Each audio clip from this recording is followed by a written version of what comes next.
किसी ने क्या खूब कहा है कि जंगल में जो सीधे पेड़ होते हैं वो सबसे पहले काटे जाते हैं और जो टेढ़े मेढ़े तिरछे पेड़ होते हैं वो सदियों तक जंगल में खड़े रहते हैं। एक बच्चा अपने पिता के साथ एक जंगल में घूमने के लिए जाता है। वो दूर से देखता है कि एक शेर एक हिरन का शिकार कर रहा था। उस बच्चे के मन में ये दृश्य देखकर एक करुणा का भाव उदय होता है। वो अपने पिता से कहता है कि पिताजी, ये हिरन तो कमजोर है और वो शेर उसको खा रहा है, हमें उस हिरन को बचाना चाहिए। ये सुनकर पिता कहते हैं, लेकिन वो शेर भी तो भूखा है, अगर तुम हिरण को बचाओगे तो तुम शेर के लिए बुरे बन जाओगे। तो इस परिस्थिति में तुम क्या कर सकते हो? अब ये बात हम सब के लिए सोचने की है कि एक जगह जहां हम किसी का फायदा कर रहे होते हैं, दूसरी जगह किसी का नुकसान कर रहे होते हैं। जैसे एक सिक्के के दो पहलू होते हैं, उसी तरह अच्छाई और बुराई के भी दो पहलू होते हैं। तो सवाल ये है कि किसी आदमी को कोई अच्छा काम करना है, अच्छा बनना है, तो वो किस तरह का काम करे जो किसी को आहत ना पहुंचाए। तो आज की जो कहानी मैं आपको सुनाने वाला हूं, उसमें आपको कर्मों का पूरा ज्ञान मिलेगा कि असल में कर्म क्या है और कर्म, अच्छे कर्म क्या होते हैं। इससे पहले कि आप इस कहानी में खो जाएं, इस चैनल को सब्सक्राइब जरूर कर लें। तो चलिए कहानी शुरू करते हैं। बात उस समय की है जब गुरुकुल में शिक्षाएं हुआ करती थी।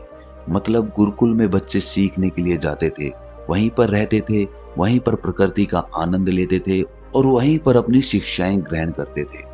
ऐसे ही वेणुवन गांव का मोहन नाम का युवक गुरुकुल में पढ़ाई करने के लिए जाता है। उसके माता पिता उसे बचपन में ही उस गुरुकुल में भेज देते हैं। गुरुकुल में जाने के बाद बहुत सालों तक वो अपने सहपाठियों के साथ बहुत अच्छी अच्छी शिक्षाएं ग्रहण करता है। उसे वहां पर जीवन के सिद्धांत सिखाए जाते हैं। उनमें से एक सिद्धांत ये सिखाया जाता है कि हमेशा भलाई का काम करो, अच्छा काम करो, सबकी मदद करो। ये ज्ञान मोहन के दिमाग में बहुत गहरे से बैठ गया था। इसीलिए जब वो वापस गुरुकुल से अपनी शिक्षा ग्रहण करके आया तो वो अपने गांव में सबकी मदद करता था, हर किसी का काम करता था। कोई भी युवक उससे कोई काम करने के लिए कहता तो वो मना नहीं करता था। लेकिन जैसे जैसे समय बीतता गया, एक दिन उसने अपने कानों से छुपकर सुना कि गांव के कुछ युवक उसका मजाक बना रहे हैं। वो सब कह रहे हैं कि वो तो फायदा उठाने के लिए है, उसके तो मजे लो, उसका लाभ उठाओ जितना हो सके। वो किसी के काम को मना नहीं करता, वो दूसरों का काम करने के लिए अपना काम भी छोड़ देता है। बताओ कितना मूर्ख है। ये सुनने के बाद मोहन के कानों में खून उतर आया। वो निष्पक्ष भाव से सबकी मदद करता था, सच्चे दिल से करता था, लेकिन बदले में उसे क्या मिला, ये सुनकर उसका दिल सहम गया और उसने मन ही मन में निश्चय किया कि आज के बाद वो किसी की भी मदद नहीं करेगा। और अब मोहन गांव का ऐसा युवक बन चुका था जो किसी की मदद नहीं करता था। चाहे कोई कितनी भी परेशानी में क्यों ना हो, मोहन को कोई फर्क नहीं पड़ता था। मोहन का ये बदलाव देखकर सब गांव वाले आश्चर्यचकित रह गए। कल तक जो दया का सागर था, इतना दयालु था, कुछ ही समय में इतना निर्दयी बन गया। ये देखकर मोहन के माता पिता को भी उसकी बहुत चिंता हुई। उन्होंने अपने बेटे से पूछा कि बेटा, ऐसी क्या बात हो गई है, तुम इतना क्यों बदल गए हो? तो मोहन ने कहा, "हाँ, इस जमाने में किसी की भलाई करके कुछ हासिल नहीं होता। ये बात मैं महसूस कर चुका हूँ। मैंने जीवन में जितनी भी गुरुकुल से शिक्षाएं ग्रहण की, वो सारी शिक्षाएं बेकार चली गई, वो व्यर्थ हो गई, क्योंकि ये संसार किसी का नहीं है। यहाँ सच्चे दिल से कोई किसी की मदद करते उसको उसको बेवकूफ समझा जाता है।" और ये कहते कहते मोहन वहीं पर रोने लगा। और इसके बाद मोहन बहुत परेशान रहने लगा। उसके माता पिता पहले वाला मोहन चाहते थे, वो वही मोहन चाहते थे जो सब लोगों की मदद करता था। लेकिन उनका बेटा कहीं दूर निकल चुका था। दिन ब दिन हालत और भी गंभीर होती गई। एक दिन उनके माता पिता को पता चला कि पड़ोस के गांव में एक बौद्ध भिक्षु आया हुआ है और वो मानव स्वभाव के बारे में बहुत सारी बातें बता सकता है। इसीलिए मोहन के माता पिता मोहन को लेकर उस बौद्ध भिक्षु के पास पहुंचते हैं। जब वो उस गांव में घुसते हैं तो एक औरत एक बौद्ध भिक्षु को बहुत जला कटा सुना रही थी। वो उसको कह रही थी कि इनको शर्म नहीं आती, भीख मांगने के लिए आ जाते हैं, सुबह सुबह अपना काम तो नहीं करते, दरवाजे पर आकर खड़े हो जाते हैं और पता नहीं ऐसी क्या क्या बातें। लेकिन बौद्ध भिक्षु तो भिक्षा मांग कर ही खाते हैं, उन्हें तो सब कुछ सहना पड़ता है। इसीलिए वो बौद्ध भिक्षु एकदम शांत खड़ा हुआ था। उसमें क्रोध का भाव तिनका मात्र भी नहीं था। और जब उस भिक्षु को उस घर से भिक्षा नहीं मिली तो वो दूसरे घरों की तरफ निकल गया। ये सारा दृश्य मोहन भी देख रहा था। इसके बाद उसके माता पिता कुछ गांव के लोगों से पूछकर उस बौद्ध भिक्षु के ठिकाने पर पहुंचते हैं। वहां पर पहुंचकर वो देखते हैं कि ये वही भिक्षु था जो गांव से भिक्षा मांगकर वापस लौट आया था, जो गांव में भिक्षा मांग रहा था और जिसे वो औरत जली कटी सुना रही थी। उसे देखने के बाद मोहन और उसके माता पिता ने उसे प्रणाम किया और वो वहीं पर बैठ गए। उसके बाद मोहन के माता पिता ने सारी परिस्थिति उसे बयां कर दी।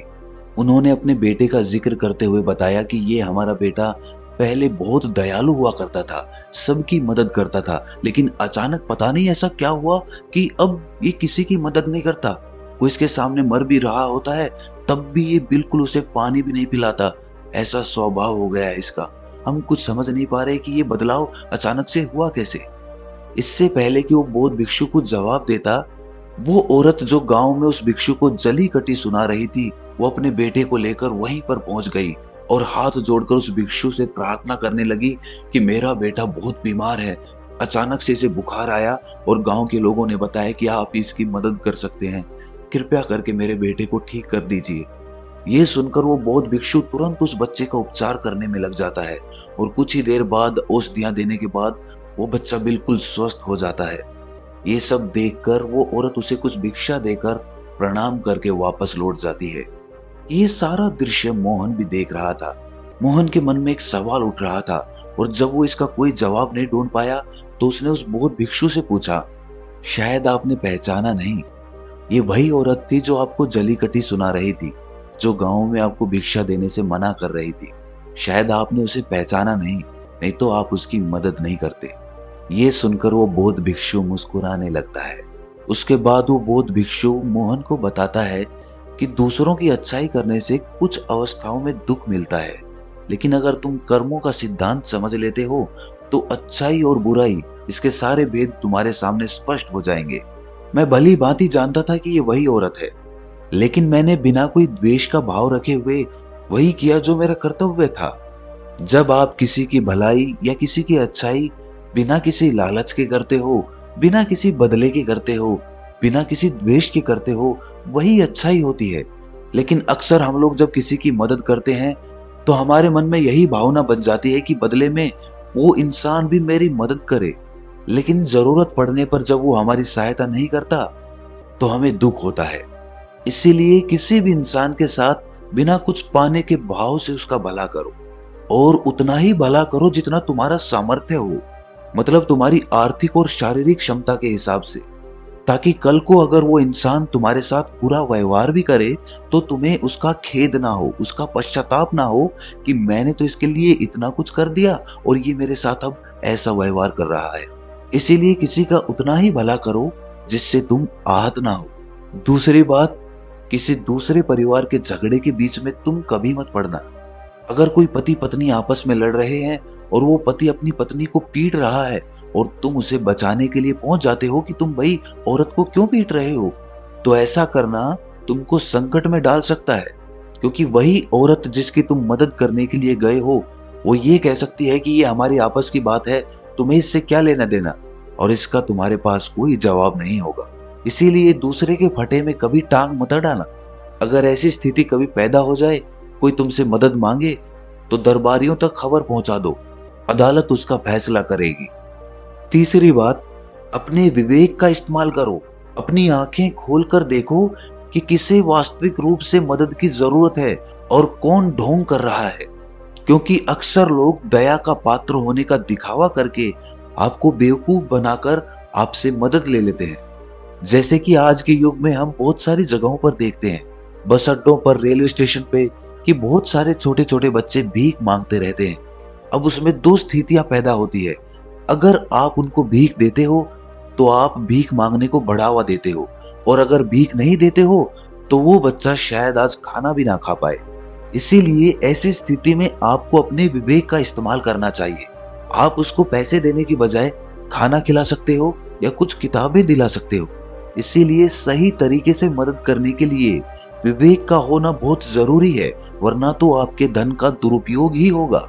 और एक बात जो समझने की है कि किसी की भलाई करनी है तो खुद की भलाई करो, क्योंकि अगर तुम खुद जीवंत हो गए, अगर तुम खुद बदल गए तो पूरा जमाना अपने आप ही बदल जाएगा। इसीलिए कहीं आपने अपने मन में ये भ्रम तो नहीं बना रखा है कि मैं तो अच्छा इंसान हूं और मैं दूसरों की मदद करता हूं। तो वो तुम्हारा अहंकार का रूप है। इंसान कभी भी आखिर तक पूर्ण नहीं होता, और जो अपने आप को पूर्ण समझ रहा है वो धोखे में है। इसीलिए दूसरों को बदलने की बजाय खुद को बदलने पर ध्यान दे। और इसके लिए आपको भीड़ में भी अकेला रहना सीखना होगा।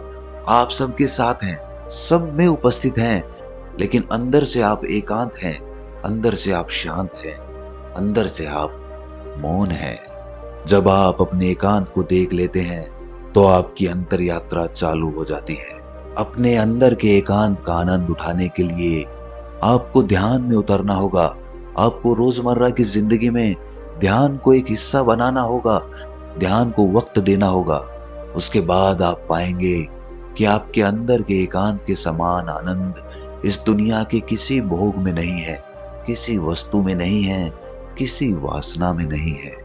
नदी के किनारे पड़ा हुआ छोटा सा पत्थर भी उस नदी के बहाव से कट कट कर बहुत मुलायम हो जाता है। उसमें कोई दरार, कोई कोना नहीं बचता। उसी तरह ध्यान के निरंतर भाव में बहने से उसी तरह निर्मल हो जाता है, जिसके बाद हम किसी भी चीज को महसूस कर सकते हैं, जिसके बाद हम वर्तमान का मतलब समझते हैं, जिसके बाद हमारे अंदर करुणा का उदय होता है। वो करुणा जो किसी विषय वस्तु से नहीं जुड़ी हुई। इसीलिए दोस्तों, आज से ही अपनी अंतर यात्रा चालू कर दें, अपने जीवन के आनंद को पहचानें, क्योंकि इंसान की जिंदगी बहुत छोटी होती है। पता नहीं कब आखिरी सांस आ जाए। तो जीवन के जो पल बचे हैं उन्हें उस परमानंद में बिताओ। तो दोस्तों, कैसी लगी ये कहानी आपको कमेंट सेक्शन में जरूर बताना, और अच्छी लगी तो इस चैनल को सब्सक्राइब जरूर करना। तो मिलते हैं अगली कहानी में, तब तक के लिए अपना ख्याल रखें।